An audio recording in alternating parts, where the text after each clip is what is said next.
You can help a child learn about weather by making rain in a jar.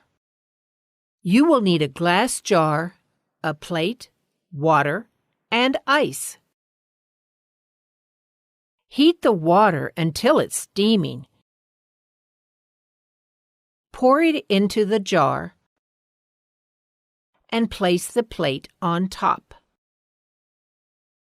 After waiting a few seconds, the child can put the ice on the plate.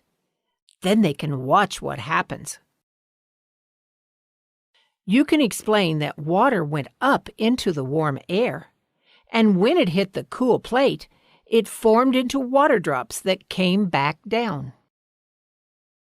Then you can say, "This is how rain is made.